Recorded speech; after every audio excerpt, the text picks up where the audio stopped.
Consider the following statements about fundamental duties. ప్రాథమిక విధుల గురించి మనకి కొన్ని స్టేట్మెంట్స్ ఇవ్వడం జరిగింది. దానికి సంబంధించి ఏది కరెక్ట్ అని అడుగుతున్నారు. 3 స్టేట్మెంట్స్ ఇచ్చారు, మనకి ఏది కరెక్ట్ అని అడుగుతున్నారు. They are permanent part of the constitution. అవి నిరంతరం భారత రాజ్యాంగంలో ఆరంభం నుంచి ఉన్నాయి అని చెప్పేసి మీనింగ్ అది. సో నిరంతరం ఉన్నాయా? లేదు. ఎందుకంటే అవి మనకి 42nd కాన్స్టిట్యూషనల్ అమెండ్మెంట్ ద్వారా ఇంక్లూడ్ చేయబడ్డాయి.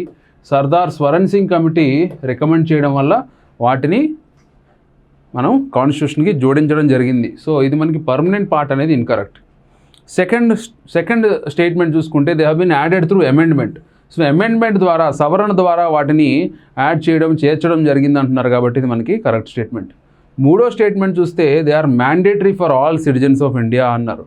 మ్యాండేటరీ అంటే ఎటువంటి మ్యాండేటరీ అంటే తప్పనిసరి. ఏ విధంగా తప్పనిసరి? అవి తప్పనిసరి కాదు, అవి ఓన్లీ డ్యూటీస్ మాత్రమే, విధులు మాత్రమే. అవి తప్పనిసరి కాదు. ఓకే, అవి మీరు చేయాల్సిన విధులు. అవి తప్పనిసరి అయితే మళ్ళీ మనం వాటిని లీగల్గా భావించాల్సి వస్తుంది.